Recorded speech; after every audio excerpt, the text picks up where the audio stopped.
Wanted to start by discussing your role on the offensive line at Penn State last season. The line performed very well. How did you take on a leadership role there? How did your role maybe change in your final season? And how did that sort of contribute to the success that you had? Yeah, definitely. I definitely had a big role this year compared to my first year starting. Definitely being the center, I was the leader, and thankfully I was nominated by my peers to be the team captain. So it was definitely a bigger role, and I just embraced it and really just appreciate my teammates because they made it easy. To be honest, it was easy to lose those guys. There wasn't like any stragglers. Everybody was on the same page, and yeah, we just came together and had a good season. How do you lead? What is your type of leadership? When I think of leadership with an offensive lineman, I think sort of leading by example. Is that how you do it, or are you a vocal guy? What are you like? No, I'm definitely a leader by example. I'm gonna go out there and just work and just show you guys, like show the guys how to get the job done. But if I need to be vocal, I will for sure. Now, the centre position, I'm intrigued by it because you've got your blocking duties, you've got to snap a football as well, you've got to Mhm. diagnose a lot before the snap. So, for sort of the average person like me who's never going to play offensive line in the NFL, can you just tell us what are the challenges that you have to deal with snap to snap when you're playing centre? Definitely. Just snapping the ball itself is a challenge. It took me, I think my first year I got there, it took me like a whole year because I'd never snapped before. It took me like a whole year just to get used to it and just to have it, like not think about it. But yeah, it's definitely a challenge. You gotta know what the defense is. You gotta ID the middle linebacker. You gotta get all five guys on the same page.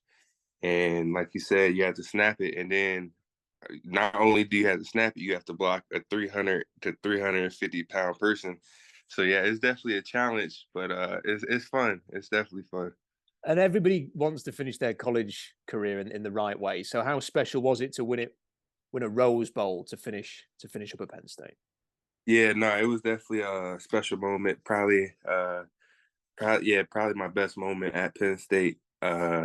Just the guys on the team, all the seniors, we just knew we had something special to begin the season, and we had a couple bumps in the road, but we didn't let that ruin the whole season, and we just overcame a lot of adversity that this year, and yeah, it was amazing to go out on top, and that's something that's going to be in Penn State history forever.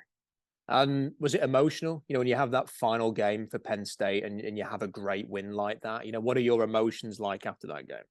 Yeah, it's definitely a bittersweet moment. It's exciting to go on and get ready for my dream, the NFL. But it was just like a bitter moment. To know that was my last game playing in a blue and white jersey. It was definitely emotional. I didn't feel it until I got into the locker room and took off my pads. I think Sean and Jair Brown, we just sat there and like for like an hour, like after we got into the locker room, and we just sat in our pads and like we was like, wow, this is it, like it's over. And it was definitely an emotional moment, but it's just it has to come. But I'm grateful for my time at Penn State.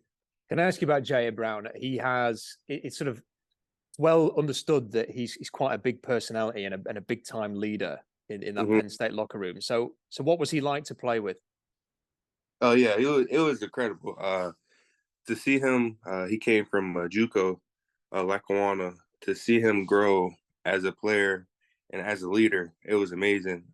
He came in 2020 during the COVID year, and he just got better and better each year. And you could just see it, like that he was becoming like a monster, and he just became a vocal leader for us this year. And he really led like I said, I believe our defense this year was one of the best in the country. And he really led. He was the leader. For him and PJ Mustipher, he really led those guys, and he's a ball hawk. Whoever gets him going to get a steal for sure. How was the Shrine game and the time that you had there in Vegas? But yeah, it was a great experience. It was my first time in Vegas, so that was crazy. Vegas is definitely a crazy spot, but the Shrine Bowl was a great experience. It was cool to go against some of the best guys in the college and just to see where I was at to compare myself to others. It was really good experience. So the Shrine Game sent out the tape of the practices to the media. So I was able to watch every single rep that basically took place in Vegas without actually being there. And I watched every single one of your 1v1s. And I thought Hmm. you were I'm not just saying this because you're here, I thought you were the standout performer in those 1v1s. So how pleased were you with your performance, especially in those reps? Because people pay a lot of attention to that, don't they? The O-line versus the D-line. Yeah, no, I appreciate that. But yeah, I was definitely, Penn State, we prepare for the moments like that. We start practice off with competition. So Penn State definitely had me prepared for this moment. And I just knew, like you said, people were going to be watching this tape, and what you put on the tape is your resume. And I just knew that I had to go out there and show what I could do. And there were some reps, I wish I could have back. Definitely some that I want back, but I'll have a chance down the road to make up for them for sure. How do you combine your obvious physical talent? You've got ideal length, big hands, helps at center, got the size. How do you combine that with technique to win a lot of those matchups? Yeah, definitely. I'm focused on my technique because I know I'm strong enough, like you said, big enough to get the job done. So it really just comes down to technique, just being technique sound, and just like it's hard to before the rep you don't want to be thinking too much, but definitely after the rep I can tell like if my technique was bad, like what I need to work on. And like I said, I wish I could have some of those reps back, is just because it wasn't as clean as I would want it to be. You're now focusing on the combine. So, how busy are you preparing for that? What does a typical day look like for Juice Scruggs right now? Yeah, it's definitely a hectic schedule, but it's really not as busy as a Penn State schedule is. But it's definitely we breakfast at 7. We're on the field running at 8, and then right after that we're doing I'm doing prehab just with the physical trainers here, just doing prehab for about an hour, and then having lunch, and then we're right back either in the weight room doing lower body or upper body, getting ready for the bench press. And after that, we have positional work. And then from there, it's either I just go in the cold tub and get my 10 minutes in, or I'm on the Normatec boots, getting some recovery in, and then end the day with being on the board, just staying sharp. Is the one thing that you focus on? Because I can well imagine if you are a wide receiver or a cornerback right now, you're thinking, I've got to master my technique for the 40. I've got to shave Right. a few tenths of a second off there to improve my stock. Is there something that a center is focusing on before the combine? Look, if I get this right, that's going to help me. Yeah, definitely. I'm really focused on my shuttle. I know a lot of teams, as I talk to them, the 40 is not that important, like you said, for offensive linemen. They really just focus on the 10-yard split. So really, I just been working on my starts for the 40, trying to perfect that. Like you said, the technique can help take some time off, and just working on my shuttle. My shuttles, I know it's really important to scouts to see a big man move side to side, and that's really more equivalent to old line play. So it's definitely I've just been working on my shuttle and my L drill, just trying to get those down, and from there just see how it goes. What do you want to achieve in the NFL when you actually get into the league? What are your aims and ambitions? Definitely to win a Super Bowl. Uh, I just we watch it every year, and it's the biggest game ever. And I'm not a selfish guy. I'm an old lineman, of course. All of us, we're not selfish. So we just want to. I just want to win a Super Bowl, as many as possible. To be honest, I know one would be amazing, but if I can win multiple, why not? But that's really my main goal, is just to win a Super Bowl. What do you think that moment's going to be like when you get the call, you've been drafted, you're a professional football player? What do you think your headspace is going to be like in that moment?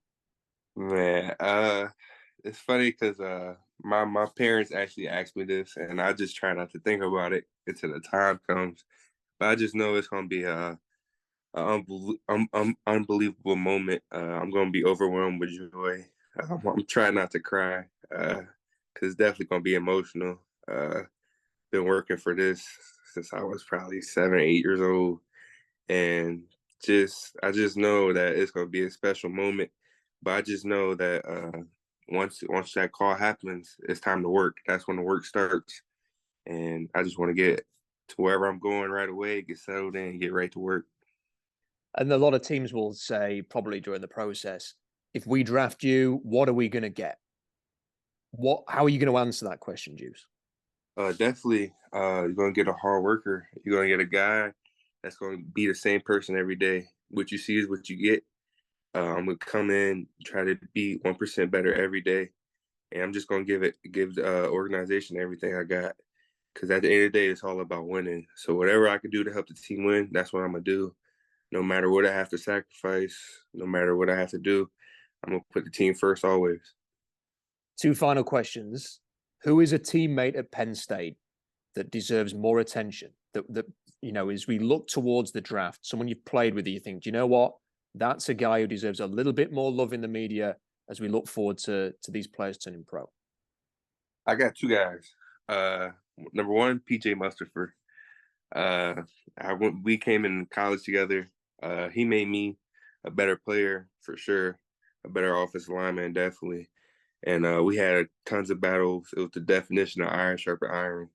And I just think he doesn't get a lot of credit that he should because what he does doesn't necessarily show up on the stat sheet. He does a lot of the dirty stuff to make plays happen for the defense. So I definitely think he's one guy that should get more attention. And my second guy, I'll have to go with Parker Washington. Parker Washington was a guy, he got hurt this year, but he was definitely a key player for us on offense.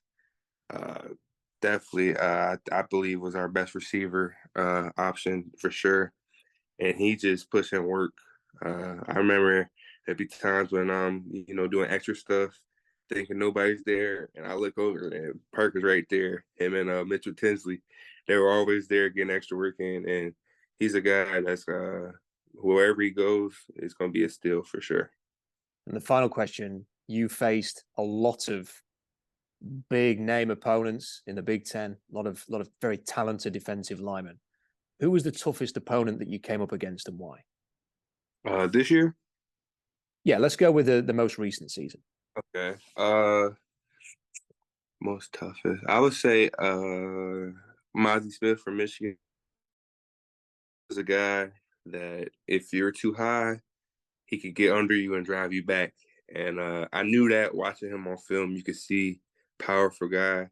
He looks big, but he's even bigger when you get up and go against him. And for as big as he is, he moved well. But yeah, he was definitely a guy I knew. I was like, yeah, I gotta be on my A game for sure, or he might get me.